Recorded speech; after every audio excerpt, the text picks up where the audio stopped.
Good morning students, welcome to Vithalbhai Patel inter college. मैं शशि कुमार सिंह। जैसा कि पिछले वीडियोज में आपको सिंपल प्रेजेंट और सिंपल पास्ट टेंस के विषय में कुछ बताया गया था कि सिंपल प्रेजेंट टेंस और सिंपल पास्ट टेंस की पहचान क्या होती है, इन टेंसों के ट्रांसलेशन कैसे करना है, इनका स्ट्रक्चर क्या होता है, इनकी हेल्पिंग वर्ब क्या होती है, क्या क्या खोजना है हमें, कैसे ट्रांसलेशन करना है, ये सारी चीज़ें आपको पिछले वीडियोज में बताई जा चुकी हैं। और ये दोनों ही टेंस कौन कौन से, सिंपल प्रेजेंट टेंस और सिंपल पास्ट टेंस, आपके एग्जाम से बहुत अधिक रिलेटेड हैं। इसलिए इन वीडियोज को अर्थात सिंपल प्रेजेंट टेंस को और सिंपल पास्ट टेंस को आप जो है अच्छी तरह से क्लियर कर लें, समझ लें। जहां पर ना समझ में आया हो उसके लिए आप जो है कमेंट करें, आपको सॉल्यूशन दिया जाएगा। आज मैं आपको प्रेजेंट कॉन्टिन्यूअस टेंस के विषय में बताने जा रहा हूं कि आखिर यह जो प्रेजेंट कॉन्टिन्यूअस टेंस है इसकी पहचान क्या है, इसकी हेल्पिंग वर्ब क्या है, हम इसका ट्रांसलेशन कैसे करेंगे। तो बहुत सी चीज़ें यहाँ पे कॉमन हैं जो मैं पिछले वीडियोज में आपको बता चुका हूँ। जैसे आपको सब्जेक्ट चाहिए ट्रांसलेशन करने के लिए, तो सब्जेक्ट खोजने के लिए किससे प्रश्न करते हैं यह आपको बताया जा चुका है। आपको वर्ब चाहिए, ऑब्जेक्ट चाहिए, अदर वर्ड चाहिए, तो ये सारी चीजें आपको पिछले वीडियोज में बताई जा चुकी हैं। यहां पर आइए हम देखते हैं कि प्रेजेंट कॉन्टिन्यूअस टेंस क्या होता है। Present continuous tense, present continuous tense का दूसरा नाम है प्रेजेंट इम्परफेक्ट टेंस। तो जान लीजिए कि कॉन्टिन्यूअस यानी प्रेजेंट कॉन्टिन्यूअस टेंस को दूसरे नाम से भी जानते हैं और वह नाम है प्रेजेंट इम्परफेक्ट टेंस। अब यहां पर सबसे पहली बात आती है कि यदि हमें प्रेजेंट कॉन्टिन्यूअस टेंस के ट्रांसलेशन करना है तो पहचान आनी चाहिए। तो सबसे पहले हम प्रेजेंट कॉन्टिन्यूअस टेंस की पहचान देखते हैं।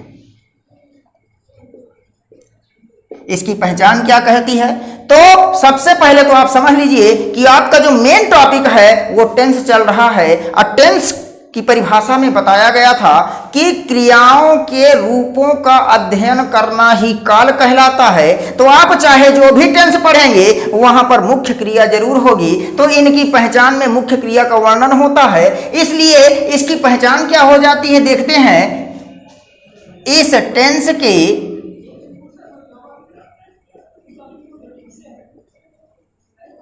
हिंदी वाक्यों के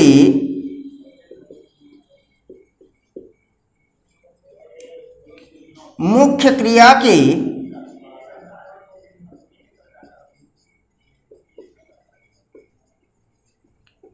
अंत में रहा है,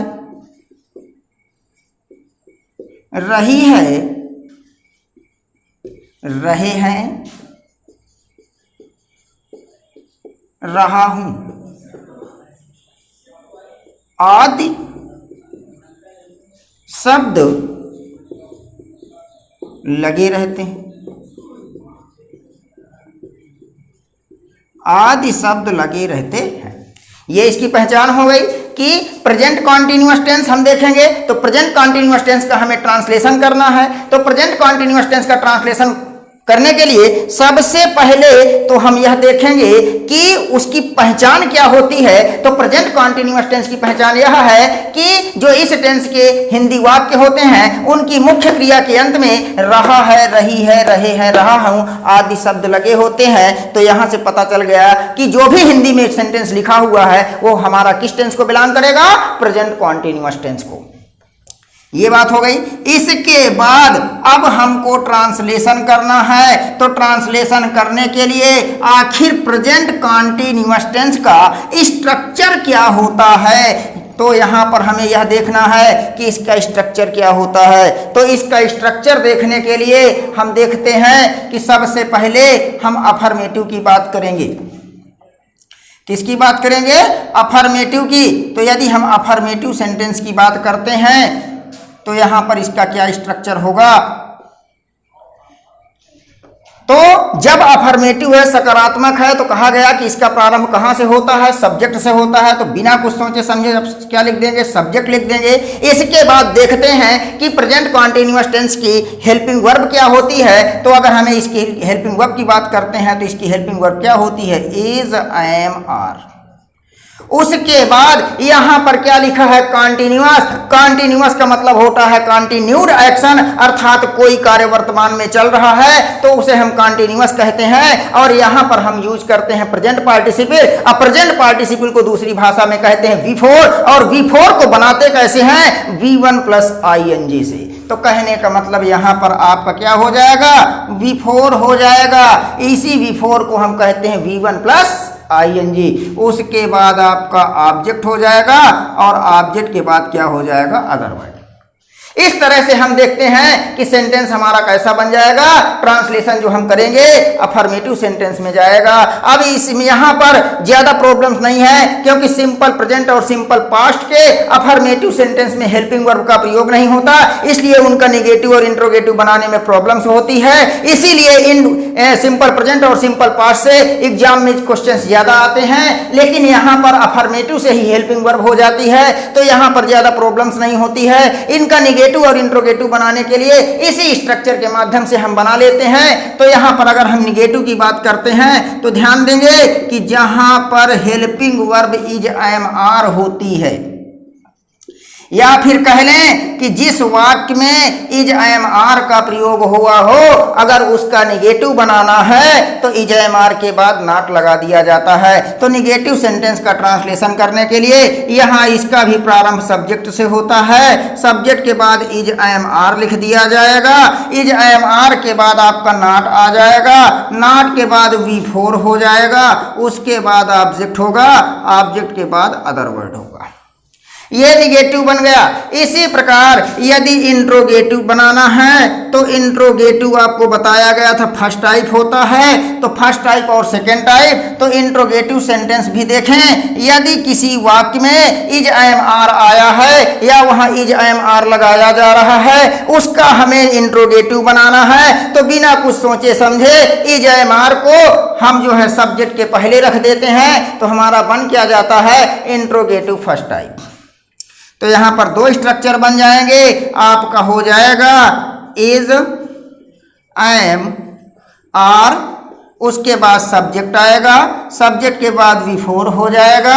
V4 के बाद आपका ऑब्जेक्ट होगा। ऑब्जेक्ट के बाद अदर वर्ड होगा। लास्ट में क्वेश्चन मार्क होगा। क्यों? क्योंकि जब किसी भी सेंटेंस का प्रारंभ हेल्पिंग वर्ब से होता है तो वह सेंटेंस कैसा होता है? इंट्रोगेटिव होता है। अतः उस वाक्य के अंत में क्या लगा देना चाहिए? क्वेश्चन मार्क लगा देना चाहिए। इसके बाद यदि हम सेकेंड टाइप की बात करते हैं तो सेकेंड टाइप भी यही देखते हैं। यदि आपको इंट्रोगेटिव फर्स्ट टाइप का स्ट्रक्चर पता हो जाए तो इंट्रोगेटिव सेकेंड टाइप का स्ट्रक्चर बनाने में या ट्रांसलेशन करने में प्रॉब्लम्स नहीं होती, क्योंकि जैसे अफर्मेटिव से आपने निगेटिव बनाया, तो यदि आपको अफर्मेटिव पता है तो अफर्मेटिव से आप निगेटिव बनाएंगे, तो निगेटिव बनाते समय इज, एम, आर के बाद क्या लगा देंगे? नॉट लगा देंगे। तो इस तरह से निगेटिव बन जाता है। यदि आपको अफर्मेटिव का स्ट्रक्चर पता हुआ और अगर आपको क्या बनाना है? इंट्रोगेटिव बनाना है, और इंट्रोगेटिव में कौन सा टाइप बनाना है? फर्स्ट टाइप बनाना है। तो आप यही अफर्मेटिव वाले स्ट्रक्चर में इज, एम, आर को पहले रख दीजिए, सब्जेक्ट को बाद में रख दीजिए, और लास्ट में क्वेश्चन मार्क लगा दीजिए। आपका जो है क्या बन जाता है? Interrogative first type. यहां देख सकते हैं कि हमने इज, एम, आर को शुरू में कर दिया, सब्जेक्ट को बाद में कर दिया, क्वेश्चन मार्क लगा दिया, फर्स्ट टाइप बन गया। और जब आपका इंट्रोगेटिव फर्स्ट टाइप बन गया, मान लीजिए हमारा ट्रांसलेशन कैसा है? इंट्रोगेटिव सेकेंड टाइप में है, तो हमें करना क्या है? इंट्रोगेटिव सेकेंड टाइप के लिए हमें पता है कि जो प्रश्नवाचक यानी द्वितीय प्रकार का होता है, यानी ऐसा वाक्य जो इंट्रोगेटिव सेकेंड टाइप में चला जाता है, तो सबसे पहले हम उस इंट्रोगेटिव वर्ड की स्पेलिंग लिख देते हैं और उसके बाद इंट्रोगेटिव फर्स्ट टाइप के स्ट्रक्चर को फॉलो कर लेते हैं तो ट्रांसलेशन हमारा हो जाता है। तो यहां पर इसका स्ट्रक्चर क्या बन जाएगा, the English of the question word, मतलब प्रश्नवाचक शब्द की अंग्रेजी हम सबसे पहले लिखेंगे सेकेंड टाइप में, उसके बाद फिर आप फर्स्ट टाइप वाले स्ट्रक्चर को फॉलो कर लीजिए। क्या लिखा है यहाँ से सब कुछ स्पष्ट हो जाएगा। तो यहाँ पर आपका इजेएमआर आ जाएगा, इजेएमआर के बाद आपका सब्जेक्ट हो जाएगा, सब्जेक्ट के बाद आपका V4 हो जाएगा, V4 के बाद ऑब्जेक्ट हो जाएगा और ऑब्जेक्ट के बाद अदर वर्ड हो जाएगा, लास्ट में आपका क्वेश्चन मार्क हो जाएगा। ये आपके सभी स्ट्रक्चर्स यहाँ पर आ गए, अफर्मेटिव, निगेटिव, इंट्रोगेटिव, इंट्रोगेटिव में first type and second type. अब इंट्रोगेटिव में एक चीज यहाँ पर फिर आपको देखना है, कॉमन होती है। जैसे कहा गया कि ये जो अफर्मेटिव और निगेटिव है किसके पार्ट हैं, असर्टिव के। तो कहने का मतलब असर्टिव के कितने भाव होते हैं, दो भाव होते हैं, एक अफर्मेटिव तो दूसरा निगेटिव होता है। इसी प्रकार यहां पर आपने देखा इंट्रोगेटिव सेंटेंस लिखा है, इंट्रोगेटिव सेंटेंस का प्रकार कितना बना, दो, एक फर्स्ट टाइप और दूसरा सेकंड टाइप। फर्स्ट टाइप का प्रारंभ कहां से किया गया, हेल्पिंग वर्ब से, जबकि सेकंड टाइप का प्रारंभ कहां से करते हैं, यानी क्वेश्चन वर्ड से करते हैं। लेकिन इस इंट्रोगेटिव सेंटेंस में भी एक बात कॉमन है कि इंट्रोगेटिव सेंटेंस भाव कितने तरह का देता है, दो तरह का देता है, अर्थात ये सकारात्मक भाव भी देता है और नकारात्मक भी भाव देता है। तो जब हम कोई सेंटेंस इंट्रोगेटिव के साथ साथ निगेटिव भी हो, मतलब interrogative sentence along with negative sentence, तो ऐसे स्थिति में आपको करना क्या है कि सब्जेक्ट के बाद नॉट लगा देना है। नॉट कहां लगाना है, सब्जेक्ट के बाद, यानी आपका सेंटेंस क्वेश्चन प्रश्नवाचक हो और प्रश्नवाचक के साथ साथ नकारात्मक भी हो तो आप नॉट का प्रयोग कहां करेंगे, सब्जेक्ट के बाद। ये सारी चीजें यहां पे क्लियर हो गई हैं। अब यहां पर हम देख लेते हैं कि इज, एम, आर का प्रयोग हम कैसे करेंगे। तो इज का मतलब होता है सिंगुलर, जैसे the role of verb to be वाले वीडियोज में आपको बताया गया था। The role of verb to be, verb to be एक शॉर्ट फॉर्म है। जब उसका एक्सपेंशन किया गया था तो बताया गया कि यदि किसी वाक्य में इज, एम, आर अकेले आते हैं तो मेन वर्ब की तरह कार्य करते हैं, लेकिन अकेले ना करके किसी मेन वर्ब के साथ आते हैं तो हेल्पिंग वर्ब की तरह कार्य करते हैं। और यहां पर देखिए इजेएमआर के बाद क्या लिखा है, V4, और V4 का मतलब होता है V1 plus ING। V1 plus ING का मतलब हुआ आपका प्रेजेंट पार्टिसिपल, अर्थात मेन वर्ब है। तो जब ये मेन वर्ब के साथ इजेएमआर आए हैं तो ये किसकी तरह कार्य करेंगे, हेल्पिंग वर्ब या फिर ऑक्सिलरी वर्ब की तरह कार्य करेंगे। अब यहां पर इज आपका सिंगुलर है, तो जहां पर हम एक व्यक्ति की बात करें, एक वस्तु की बात करें, एक स्थान की बात करें, वहां किसका प्रयोग कर देते हैं, इज का। उसके बाद क्या लिखा है, आर, आर का प्रयोग प्लूरल में होता है। जहां पर एक से अधिक की बात करें, अर्थात जहां पर दो व्यक्ति हो जाएं, दो वस्तु हो जाएं, दो स्थान हो जाएं, वहां पर हम क्या लगाएंगे, आर लगाएंगे। और अगर सब्जेक्ट के रूप में आपका क्या आ जाए, आई आ जाए, तो आई के साथ हम क्या लगाते हैं, एम लगाते हैं। ये आपका बॉडी ऑफ द सेंटेंस हो गया। अब ट्रांसलेशन करने के लिए हमें क्या चीज की जरूरत हो, पहली बात तो हमें जो है पहचान की जरूरत होती है, दूसरी बात हमें बॉडी ऑफ द स्ट्रक्चर की जरूरत होती है, तीसरी बात हमें जो है इन सबको खोजना आना चाहिए। हम सब्जेक्ट कैसे खोजेंगे, वर्ब कैसे खोजेंगे, ऑब्जेक्ट कैसे खोजेंगे, अदर वर्ड कैसे खोजेंगे। यदि ये सारी चीजें हमको पता चल जाए, इसके बाद उनका भाव कैसा है, अफर्मेटिव है कि निगेटिव है, या फिर वह सेंटेंस कैसा है, इंट्रोगेटिव है तो इंट्रोगेटिव में फर्स्ट टाइप है या सेकेंड टाइप है, उस स्ट्रक्चर्स को हम फॉलो करके ट्रांसलेशन आसानी से कर सकते हैं।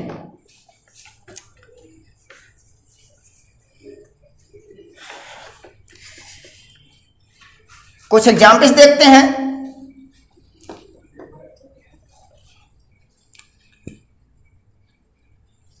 कि एग्जाम्पल्स क्या कहते हैं। एग्जाम्पल्स हमारे जो रूल्स बताए गए हैं वो रूल्स उन एग्जाम्पल्स में अप्लाइड होते हैं या फिर नहीं होते हैं। तो चलिए देखते हैं। यहां पर जैसे कह दिया जाए, वह पुस्तक पढ़ रहा है, वह पुस्तक पढ़ रहा है। पहली बात तो आपने देखा क्या मिल गया, रहा है। रहा है से क्या पता चला कि आपका ये जो ट्रांसलेशन लिखा है किस टेंस को बिलोंग करता है, प्रेजेंट कॉन्टिन्यूअस टेंस को। एक चीज हो गई। फिर आप प्रेजेंट कॉन्टिन्यूअस टेंस में इसका भाव देखें, सकारात्मक मतलब सेंटेंस कैसा है। अफर्मेटिव में तो हमें कौन सा स्ट्रक्चर यूज करना है, अफर्मेटिव का, और अफर्मेटिव का स्ट्रक्चर क्या है जरा उस पर ध्यान देंगे तो वह आपका जो स्ट्रक्चर है वहां लिखा है सब्जेक्ट, सब्जेक्ट के बाद लिखा है इज एमआर, और इज एमआर के बाद लिखा है V4, V4 के बाद लिखा है ऑब्जेक्ट, और ऑब्जेक्ट के बाद लिखा है अदर वर्ड। यही आपका जो है अफर्मेटिव का स्ट्रक्चर है प्रेजेंट कॉन्टिन्यूअस का। अब यहाँ पर हमें हर चीज पहचान मिल गई, टेंस मिल गया कि हमारा पहचान के अकॉर्डिंग टेंस क्या है, बॉडी ऑफ द सेंटेंस मिल गया। इन सबको खोजना आ जाए, ट्रांसलेशन आसानी से कर सकते हैं। जैसे कौन, वह की अंग्रेजी क्या लिख देंगे, ही, सब्जेक्ट हो गया। उसके बाद ही सिंगुलर की तरह कार्य करता, तो यहाँ से क्या ले लेंगे, इज। उसके बाद यहाँ पर तो पढ़ रहा है। अब पढ़ना की क्या होती है, रीड, तो यहाँ पर क्या रीड, और रीड में जब V4 होता है, V4 का मतलब होता है V1 प्लस ING, तो V1 में हम क्या लगा देंगे, ING लगा देंगे, क्या बन जाएगा, रीडिंग। ही इज रीडिंग, पढ़ रहा है। क्या पढ़ रहा है, पुस्तक पढ़ रहा है, तो क्या लिख देंगे, a book. He is reading a book. अगर मान लीजिए यही सेंटेंस आपका ऐसा आ गया कि अब ये ऐसे हिंदी में नहीं लिख करके इंग्लिश में लिख दिया गया, he is reading a book, sorry, he is reading a book, change into negative sentence. अब आपका नेगेटिव बनाना है, तो आपको पता है कि यहां पर क्या लगा है, इज लगा है, उसके बाद क्या लगा है, ING लगा है। निश्चित रूप से आपका सेंटेंस कौन सा होगा, प्रेजेंट कॉन्टिन्यूअस होगा। प्रेजेंट कॉन्टिन्यूअस टेंस का स्ट्रक्चर बनाने के लिए आपको पता है कि जहां कहीं मतलब हेल्पिंग वर्ब इजएमआर दी हो और उसका निगेटिव बनाना हो, अफर्मेटिव से निगेटिव बनाना हो, तो इजएमआर के बाद नॉट लगा देते हैं। तो यदि इसका हमें निगेटिव पूछ ले तो हम क्या लिख सकते हैं, he is not reading a book, ये बन गए। इसी प्रकार ये आपका अफर्मेटिव हो गया, ये आपका निगेटिव हो गया। अगर मान लीजिए कह दे कि इसी का आप क्या बना दीजिए, इंट्रोगेटिव बना दीजिए, तो यदि इंट्रोगेटिव बनवाता है तो मान लीजिए अगर इससे इंट्रोगेटिव बनाता है अफर्मेटिव वाले से, अर्थात ये दोनों कहाँ आ गए भाई, असर्टिव में। और जब ये असर्टिव आते हैं तो इसीलिए कहा जाता है कि असर्टिव से इंट्रोगेटिव चेंज करना है। तो जब ये असर्टिव में आ गए तो यहां से कहा जाए कि आप इसका जो है इंट्रोगेटिव बनाइए, तो ये आपका अफर्मेटिव है तो इंट्रोगेटिव फर्स्ट टाइप तो बनेगा लेकिन भाव सकारात्मक देगा। ये आपका निगेटिव है, इंट्रोगेटिव फर्स्ट टाइप तो बनेगा लेकिन यह आपका कैसा देगा, इंट्रोगेटिव जो है देगा लेकिन निगेटिव भाव होगा। और कहा गया कि इजएमआर को वाक्य के प्रारंभ में रख देंगे, लास्ट में क्वेश्चन मार्क लगा देंगे, सेंटेंस हमारा कौन सा बन जाएगा, इंट्रोगेटिव बन जाएगा। और कौन सा, फर्स्ट टाइप। तो यहां पहले वाले सेंटेंस देखेंगे तो क्या बन जाएगा, is he reading a book. और दूसरे वाले सेंटेंस यदि देखते हैं तो बन जाएगा, is he not reading a book. अब यहां पर देखिए इज से ही प्रारंभ हो रहा है, दोनों आपके इंट्रोगेटिव फर्स्ट टाइप ही हैं, लेकिन ये भाव सकारात्मक दे रहा है, यह भाव कैसा दे रहा है, नकारात्मक दे रहा है। इसीलिए यहां कहा गया कि इंट्रोगेटिव में आपको ध्यान देना है कि यदि इंट्रोगेटिव सेंटेंस आपका जो है निगेटिव भाव लेता है तो नॉट का प्रयोग कहां करना है, सब्जेक्ट के बाद करना है। अब आपके सामने सारी चीजें हो गई हैं। यहां पर मैं कुछ और एग्जाम्पल्स देखते हैं कि यहां पर कैसे ट्रांसलेशन करते हैं। जैसे कह दिया जाए,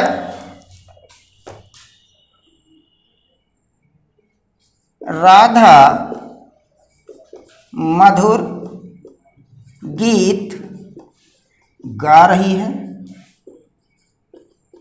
राधा मधुर गीत गा रही है, इसका ट्रांसलेशन करेंगे तो देखिए रही है मिल रहा है, मतलब आपका प्रेजेंट कॉन्टिन्यूअस हो गया। इसका ट्रांसलेशन करेंगे तो कौन, राधा क्या कर रही है, गा रही है, मतलब प्रेजेंट यहाँ इज लगाएंगे। उसके बाद गाना की सिंग होती है, इसमें ING लगा देंगे। क्या गा रही है, मधुर गीत, क्या लिख देंगे, स्वीट सॉन्ग, सॉरी ए स्वीट सॉन्ग।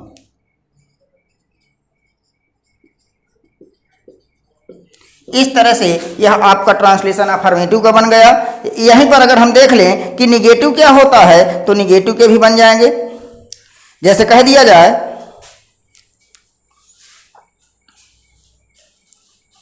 वे अपना समय नष्ट कर रहे यही है, तो कौन, वे, दे लिख देंगे। है लगा है, प्लूरल है, आर लगा देंगे। समय या नष्ट करना की क्या होती है, वेस्ट होती है। और जब नष्ट करना की वेस्ट होती है तो यहाँ पर क्या देंगे, दे आर वेस्टिंग अपना समय। दे सब्जेक्ट है, अपने की अंग्रेजी क्या लगा देंगे, देयर, और क्या लिख देंगे, time. They are wasting their time. ये आपका अफर्मेटिव का हो गया। इसी तरह से हम कुछ निगेटिव के भी सेंटेंस देख सकते हैं। जैसे कह दिया जाए,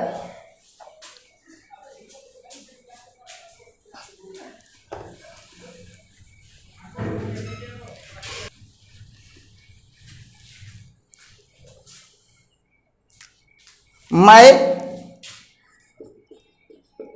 अपनी तस्वीर नहीं देख रहा हूं। ये आपका हो गया। सब्जेक्ट में क्या हो जाएगा, आई, सब्जेक्ट आई हुआ तो क्या लगा देंगे, एम। और देखना की क्या होती है, लुक, तो यहां पर क्या, लुक में आईएनजी लगा देंगे, looking. I am, sorry not है, तो आई एम नॉट लुकिंग। और लुक के बाद प्रीपोजिशन क्या आता, एट। उसके बाद क्या, अपनी तस्वीर, सब्जेक्ट आई है तो अपने की अंग्रेजी क्या लगाएंगे, माई। और तस्वीर की क्या होती है, पिक्चर।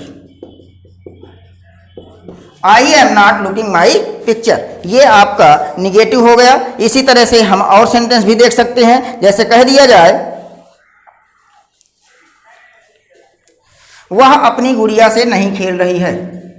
वह अपनी गुड़िया से नहीं खेल रही है।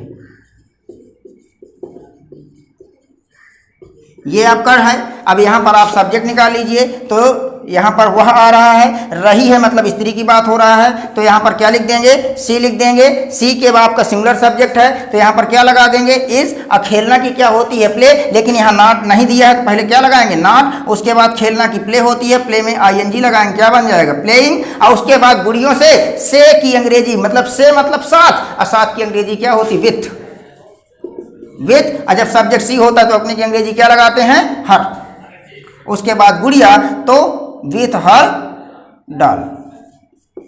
ये आपका ट्रांसलेशन इस तरह से निगेटिव का बन गया। अब हम जो है इंट्रोगेटिव भी देख सकते हैं कि इंट्रोगेटिव कैसे बनाते हैं। तो जैसे कह दिया जाए, क्या हमारे कॉलेज के विद्यार्थी या कॉलेज के छात्र मैच खेल रहे हैं। क्या हमारे कॉलेज के छात्र मैच खेल रहे हैं। अब यहाँ पर आप देखेंगे शुरू में क्या आया, इंट्रोगेटिव फर्स्ट टाइप हो गया। अब यहाँ पर इसका प्रारंभ हमें जो है प्रेजेंट कॉन्टिन्यूअस पढ़ते रहे तो ईजेएमआर से करना चाहिए। तो सबसे पहले यहाँ पर हम यह देखेंगे कि सब्जेक्ट निकाल लें और सब्जेक्ट के अकॉर्डिंग ही जो है हेल्पिंग वर्ब का यूज कर लें। तो कौन, हमारे कॉलेज के छात्र। अब छात्र बहुत हो गए तो यहाँ पर क्या लिख देंगे, आर। कॉलेज के छात्र विपरीत चलेंगे, are the students of our college. क्या कर रहे हैं, खेल रहे हैं। खेलना की क्या होती है, प्ले। अब प्ले में क्या लगा देंगे, ING. Are the students of our college playing, क्या खेल रहे हैं, मैच। तो यहां पर क्या लिख देंगे, मैच। या फिर लिख सकते हैं ए मैच, क्योंकि एक ही मैच खेलेंगे।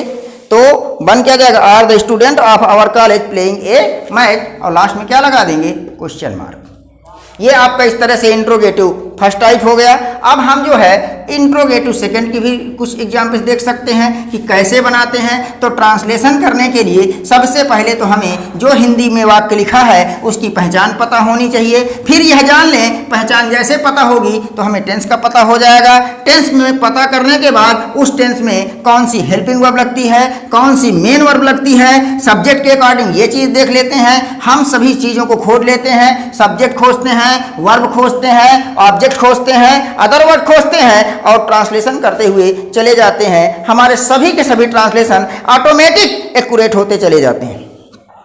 जैसे यहां कह दिया जाए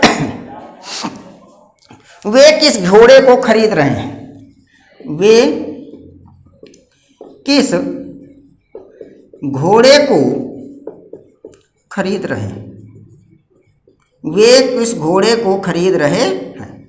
अब यहां पर आपको देखिए, यहां पर क्या लिखा है, किस।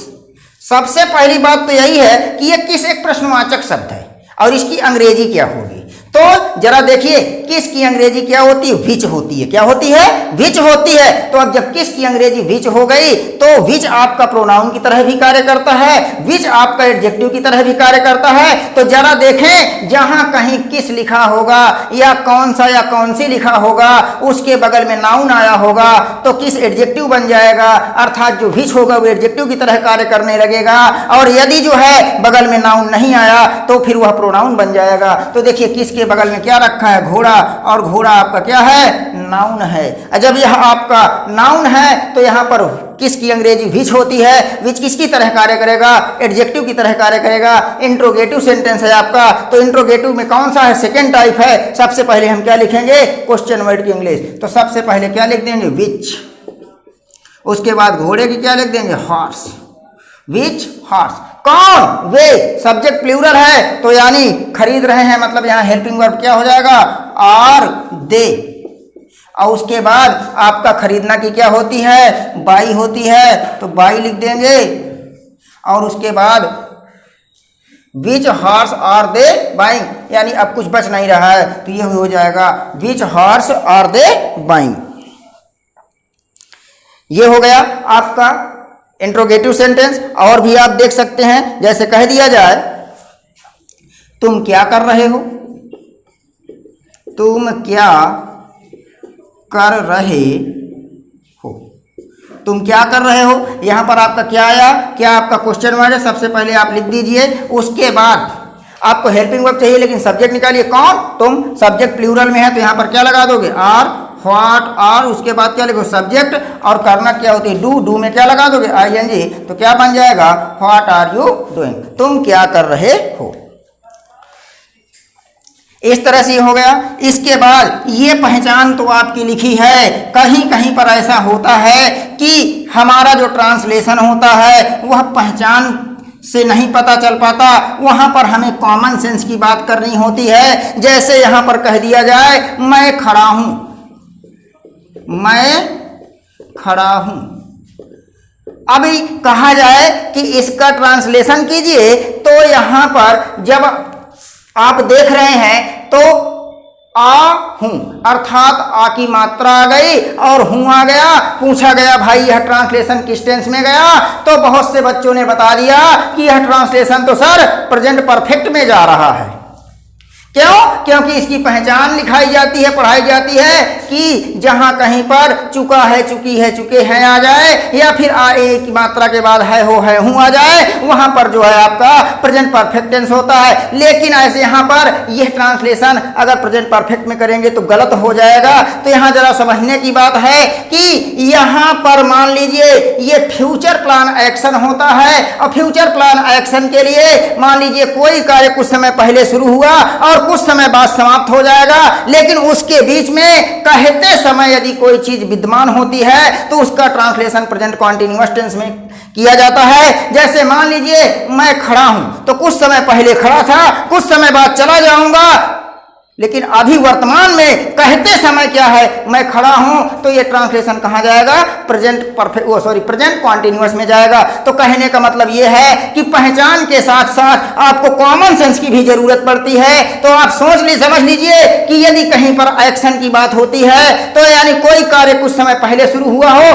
कुछ समय बाद समाप्त हो जाए, लेकिन कहते समय यदि वह कार्य हो रहा है तो उसका ट्रांसलेशन कहाँ किया जाता है? प्रेजेंट कॉन्टिन्यूअस में किया जाता है। अब इसका ट्रांसलेशन क्या बन जाएगा? I am standing. इसी तरह कह दिया जाए जैसे वह बैठा है, वह बैठा है। अब वह बैठा है तो कुछ समय पहले बैठा होगा, कुछ समय बाद उठ के चला जाएगा, लेकिन सब कहते समय वह बैठा हुआ है, मतलब आपका कार्य प्रेजेंट में हो रहा है, तो यह कहाँ जाएगा? प्रेजेंट कॉन्टिन्यूअस में। इसीलिए इसका ट्रांसलेशन क्या बनता है? He is sitting. अब यहीं पर कंफ्यूजन होता है कि सर यहाँ पर आ है मिल गया, यहाँ पर आहू मिल गया, ये तो पहचान प्रेजेंट परफेक्ट की है, ट्रांसलेशन हमारा प्रेजेंट कॉन्टिन्यूअस में कैसे हो रहा है? तो बस यही समझने की बात है कि ये हमारा फ्यूचर प्लान एक्शन होता है। यदि कोई कार्य कुछ समय पहले शुरू हुआ हो और कुछ समय बाद तक चलता है, लेकिन उसके बीच का जो समय है, अर्थात उस समय कोई बात कही जा रही हो, at the time of saying, कहते समय, तो उसका ट्रांसलेशन कहाँ किया जाता है? प्रेजेंट कॉन्टिन्यूअस में किया जाता है। इसीलिए इसका ट्रांसलेशन क्या होगा? ही इज सिटिंग, और मैं खड़ा हूं का आई एम स्टैंडिंग। यदि आपको यह वीडियो पसंद आया हो तो चैनल को सब्सक्राइब कीजिए और बेल आइकन अवश्य ही दबाइए, जिससे आपको समय समय पर नेक्स्ट वीडियोज के नोटिफिकेशन मिलते रहें। Thank you to all of you.